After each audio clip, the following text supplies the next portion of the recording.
Hello, I'm Tim Harris. This is Julie Harris, and this is Real Estate Coaching Radio. That's right. So make sure that you hit the subscribe button so you won't miss any future episodes. Thanks again for popping by. Hit that like button, and don't forget to leave your comments and questions so we can get right back with you. We will. Thank you for continuing to make our podcast, Real Estate Coaching Radio, the #1 listened to podcast for real estate professionals in at least the United States. And let us know what you think about this video. Leave your comments below. Thank you. 3, 2, 1, and we're back. And Julie, I could not believe the amount of people that I had that texted me yesterday about EXP. Oh, I know. And so it's fantastic. For some of you who had a little bit of a delay in me getting back with you, and for all of you who are questioning whether it was actually me getting back with you, it was actually me. And for those of you where I didn't get back right away, please forgive me. I know one of our rules is furiously fast lead follow-up, and I wasn't being a hypocrite by not following up. Don't breach the rule. Exactly. It's just that I was really busy helping other people. Again, if you didn't listen to yesterday's podcast, we gave you some real drill-down reasons why really thousands of agents are joining Julie and I at Exp Realty. In the meantime, if you're ready to join Exp Realty, please do text me directly, and it is really my cell phone. Do not call. I will not answer. The ringer is not even on.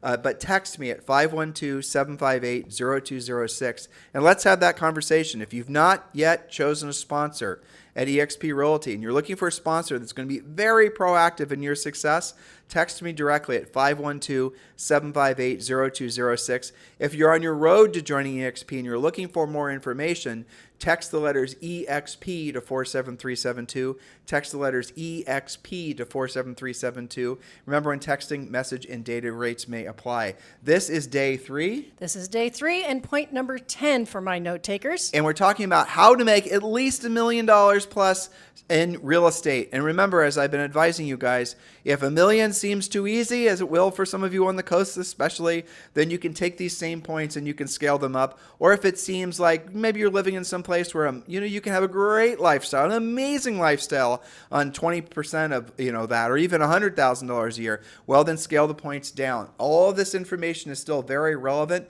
and what you're learning or hopefully absorbing is we're focusing you in on getting you into action, having the mindset of helping people based on your skill set, and really makes it so that you guys are going to be a lot more empowered and a lot more motivated and enthusiastic about this market. Point number 10. Yes, part 3, point number 10. If you are pursuing $1 million income, pursue $1 million or $1 million plus business. What do we mean by this? This is a common question. How do I raise my average sale price? Well, you can only have a fantastic average sale price 4 different ways. And of course, we're going to err on the side of one in particular. See if you can guess which it is. Point A, list more expensive expired and withdrawn properties. Find builders who build spec homes in the luxury market. In other words, go after the expensive listings on purpose very quickly. Let's talk about that because Yes. I think this is a really good point. My favorite point, obviously.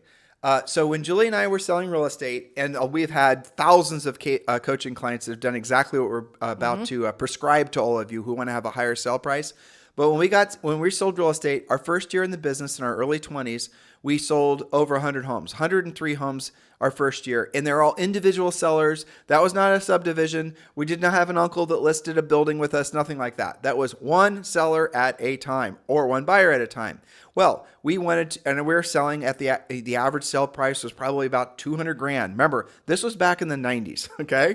And this was Columbus, Ohio. Well, across town, about probably realistically 45 minutes away, there was this elusive market. It was the city on the hill. It was being built. It was being built, and it was called New Albany Country Club. And Julie and I, it was like a dreamscape for us. And just an aside, if you want to see what one of the best designed and implemented real estate developments on planet Earth looks like, go to New Albany, Ohio. Go to New Albany Country Club in Central Ohio. It is extraordinary. Just check out the website. There's lots of beautiful pictures. You guys won't believe it. If you're, it's just funny, if you're out in LA or one of these really expensive markets and you go to see what you get for like, $1 million or $2 million or $3 million. Even today, $1 million, $1.5 million. Right. You won't believe it. Just unbelievable. Well, our dream was to obviously sell more expensive real estate, and beyond our dream was actually to have that lifestyle.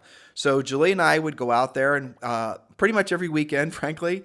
We just drive the community. We'd go out there on the weekends and the evenings. We'd go out there because it would motivate us. We'd drive past the houses. We'd see the people. Eventually, we had the courage to park the car. Yes. And we actually started to walk Yep. along this massive running path that they had around the whole community. And we started to talk to people. And people were, guess what? Super friendly, super nice. They were exactly like the people living across town with their normal homes. They just had, different life experiences that got them to the point where they could afford houses like that. So we made a decision.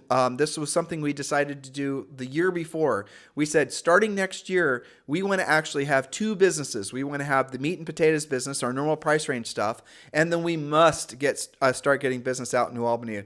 And we created a plan. And guess what the plan was? The exact plan that we used to sell 100 homes per year of the lesser expensive homes. Exact same plan. We went after expireds. Julie's point number A. So what we did over the winter is we started calling the expired listings in New Albany Country Club. And guess what we did? Using the exact same scripts, the exact same approach, exactly the same, we started taking listings in New Albany Country Club. And we had all of those listings come for sale in like April and May. I will never forget the grizzled veteran agents out there who had market dominance, their jaws dropping, and they were actually, I think, not understanding completely what our plan was. But they thought maybe it was just an aberration. But they were actually saying to us they couldn't believe how many listings they got after they got done saying, who the hell is Tim and Julie Harris? Well, it's not like we told them our plan. No, we just went after their expireds, and we were able to get them. And what we discovered, especially in the upper end price range, the sellers were more than willing to list with a couple scrappers from the other side of town because of the fact that they saw we were going to work our butts off to get the listings. Higher end luxury agents, you've got to understand, all it's going to take is somebody more ambitious and harder working to convince the seller to list with them opposed to list with you. And even though you think you have market dominance in a luxury brand, if you're losing listings because you're not getting them sold very quickly, it takes a lifetime to build a great reputation, guys, or a modern way of saying it is it takes a lifetime to build a great brand. But it takes one market turn down and a whole bunch of expired listings for you to lose it. That listing that you had for sale, that everyone saw the sign, when that name changes on that sign, it doesn't take but maybe 2 or 3 more times like that to happen, where you have lost now decades worth of labors. So make sure, luxury agents, you do not become complacent and you get your game on with regards to price reductions as well. For those of you who want to do what we did and move across market to start dominating a more expensive market, because guess what, guys? Here's a little secret for all of you. You can sell $1 million house and make, 25 or 30 grand, or you can sell, 5 of them and make the same amount of money where you are now. And it's the same amount of work. And frankly, oftentimes working with high-end customers, believe it or not, is easier. They don't have finance problems. They don't have a lot of the other problems. They've done it before. They get they know the jib jab. Exactly. So open your mind to the fact that just because you started selling real estate in Central Ohio does not mean you need to sell real estate in Central Ohio the rest of your life. We've had coaching clients who have moved from Chicago down to Palm Springs or West Palm Beach. We've had sellers or agents that have moved all over the country to warmer climes or higher sale prices, or I think more tax advantageous states, whatever. Or sometimes just across town like we did. Yeah. And once you have the skill set, guys, it's transferable. Knowing what to say and knowing how to say it. Knowing what to say and how to say it in a marketplace like this will make it so that you will surpass the best branded and marketed agent in your marketplace. That's right, especially when you put that sold sign up on that expired. That's the best marketing and branding you're ever going to have is a sold sign. Yes. A sold sign will decimate the best marketed and branded agent in the whole entire community, because all the sellers know, especially in upper ends, they're going to look at that sold sign in a market where maybe things aren't selling as quick. I mean, you were telling me about Austin's statistics. Yeah. The days of the market is almost kind of normal. It is. It's up to, I think, 78 as of today, average days on the market. And the average sale price has declined a little bit, but then stabilized. The inventory is still suppressed, but there are expireds that happen. It's such a great opportunity. And don't think for a second that all of that neighborhood driving past when that sign flips and then you have a sold sign, of course they notice. They pay attention. They will interview you. And when the question comes up, because you've sent your pre-listing pack, you've essentially pre-sold why they're going to list with you. But you will be shocked how easy it is to take a listing when you sold another listing that maybe one of the most dominant agents in that community wasn't able to get sold, you will have sellers that will remember that you sold it, and then they will call you when it's time to put their home for sale, at least give you a shot at listing their home. Yes, and by the way, all of those sellers, as you move up market, they have their own centers of influence. They're golfing with people, they're playing bridge with people, they have other executives in their company. So there's so many things that you benefit from by raising your average sale price. You guys think normal sale price people are interested in real estate? Upper end sale price folks are obsessed with real estate. It's true. It's pretty much what they talk about even before they talk about their kids.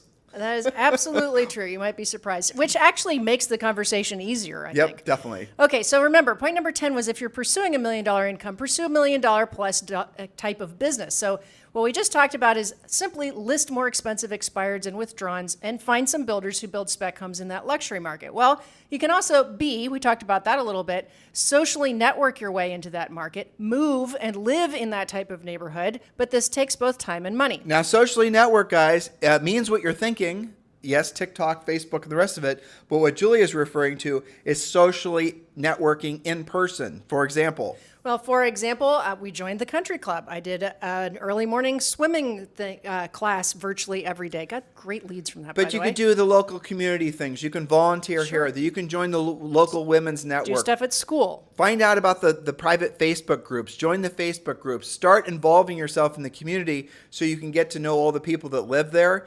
And then, you'll get the jib jab of how things work and essentially who the most influential people are. Align yourself with them. Find out what charities are the popular ones. Find out there's a 5K run where they're raising money for whatever. Do all of that. Invest yourself in it. Especially, it has a lot more value when you're giving to the community and they see you everywhere.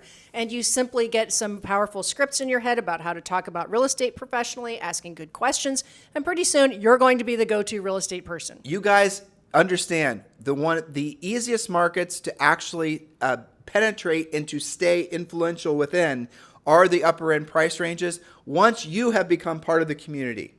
Yes, much easier when you do that. So point number C, have the listings that luxury clients wish to buy.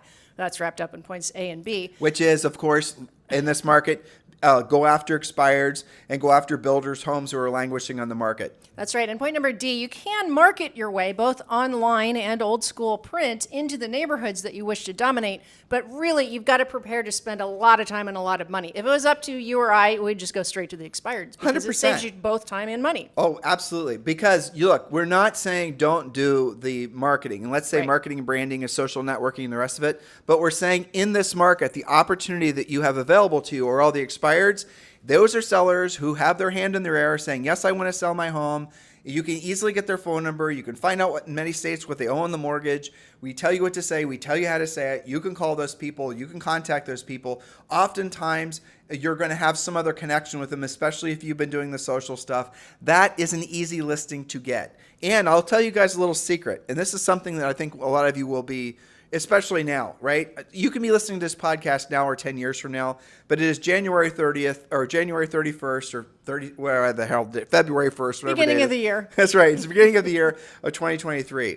There are a lot of sellers and a lot of listing agents that are finding themselves in this new market ill-prepared from a skill set perspective. Mm-hmm. So there's going to be a lot more listings expiring from a lot of agents that never really learned how to price things correctly in the marketplace. But here's the thing the weird thing that's happening is we are seeing, and we're going to do a podcast on this, reasons to believe that there actually is going to be a stronger real estate rebound than virtually anybody's predicting that's going to transpire over the rest of the spring market into the summer. We are seeing in most of the country an unusual amount of activity for real estate sales and new mortgage applications, considering, if you believe the headlines, that we're entering into a recession. Something there doesn't make sense. So even if you list a house at the previously failed price, the same price might be right as rain now. In other words, it's not always going to be the price. It's not always going to be the location. It's not always going to be the condition as to why the home didn't sell. Maybe it just didn't sell, especially in the last 12 months, because of the market conditions, because people were fearful,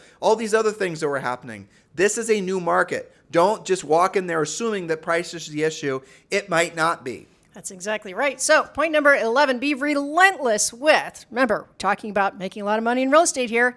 You must be relentless with some very specific things. lead generation, furiously fast lead follow-up, pre-qualifying, presenting, negotiating, and closing. Our coaching clients have that list memorized, posted on their wall with a big U-turn sign saying go directly back to your desk if you're doing anything other than this list. New agents, if you want to have an unfair advantage in the marketplace, I'll tell you right now what the grizzled veteran's weakness is. Are you ready? They're good at lead generation. Okay, they're good at presenting, they're good at negotiating, they're good at closing. Where most of them are terrible at is furiously fast lead follow-up, and because they don't do furiously fast lead follow-up, they're not good at pre-qualifying either. So if you, new agent, want to have an advantage in the marketplace, you've got to be furiously fast with your lead follow-up, and don't overanalyze it. If someone communicates with you in any format, digital or otherwise, you call them. Always make the phone call. That is a lost skill that this last generation of real estate professionals have never had to learn because we were in this crazy FOMO market, fear of missing out, where things were going to sell with or without the agent. I'm oversimplifying it, but please understand, furiously fast lead follow-up, new agents, that's where you have your unfair advantage. That, and frankly, energy and enthusiasm. Point number 12. Yes, point number 12, you must invest 10% of every commission into your savings, 20% towards your taxes, and the rest on your operations account. Do not mix taxes and savings. Glenn Sanford of EXP famously and accurately stated that agents are terrible at two things, paying taxes and saving money. Right, so point number 13. Point number 13, follow the spokes in the wheel method. Now, we have talked about this on many, many podcasts. Spokes in the wheel refer to the fact that you have to have many different avenues of lead generation, not just one. Don't be a one-spoke wonder. Many of you have one spoke known as your past clients and your centers of influence. Sorry, yeah. I got tongue-tied there. Okay, and that's great while there's FOMO and everybody wants to move all the time because lower interest rates and all the rest. But what happens when that slows down and that's your only spoke? Well, you've got to have other avenues of business, other spokes in your lead generation wheel, especially more proactive spokes in your lead generation wheel. So there is no silver bullet, no easy button of lead generation. You must have multiple spokes of lead generation. So create your wheel and include both proactive and passive spokes, but lead with proactive since it's much more predictable and duplicatable. So to summarize point number 13, think of it like this. When you are building your wheel, you need to put on the spokes that are not, where frankly you are controlling the outcome. And those will be the proactive lead generation spokes. Another thing we talk about in our best-selling book, Harris Rules, is don't build your mansion on land you do not own. Now, it is almost impossible to do if we're being realistic, but for the sake of building your real estate business, if you're buying all of your leads, if all of your sources of business are dependent on somebody else feeding you, you're not really building a business. You're just working for whoever the lead source is. All the agents buying leads from Zillow, you are basically a Zillow agent because if they stop selling you those leads, you're out of business. So buyer leads, especially buyer leads. If you want to work buyer leads, frankly, I'm not sure in a market like this where there's so much opportunity to be a listing agent why you'd want to. But if that's something that's on your radar, maybe you've got a team or agents that work for you and you need to provide buyer leads to them, here's the simplest path to follow. Have one of your first spokes on your wheel, obviously being going after expired listings. And then with that expired listing, guys, you can use that expired listing to generate so many buyer leads in any market. I suppose if you're having a new listing that's an expired listing in the middle of Alaska, and it's going to be harder than say, for example, potentially. Yeah, exactly. But the moral of the story is when you want to generate leads, it all in this market again, especially, it all can easily come from expired listings or other sources of listings that we teach you in our Premier Coaching Program.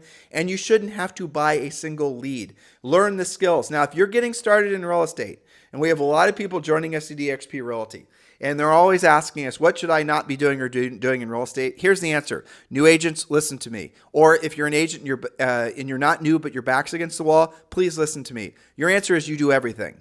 You do everything. Anything that's going to put money in your pocket, it does not matter. If you have to pay for the referral, if you have to buy the lead, it doesn't matter. In a market where you need cash flow now, do not have rules what you will do and what you won't do. Your rule should be do the deal, always. That's how you build it up. And then you can earn your way through your skill set to becoming a dominant listing agent. Please don't overanalyze what we're saying. Be practical and tactical. Well, so when you generate lots of opportunity, then you don't have to tolerate maybe some of the things that you don't want to do, but you can't have so many filters in place that you make yourself broke. I think that's an excellent point. That should be point 13 and a half.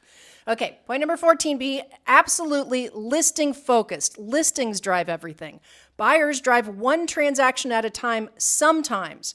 Know your magic number of listings and relentlessly maintain or grow it. It is the engine which fuels your business. Listing agents have so much more control over their future, over their destiny, over their profitability than buyer's agents. Wouldn't you agree with that? Yeah, I do. And I often wonder, actually, I was on Brandon, how do you pronounce his last name? Mulranen? Yeah, Mulranen.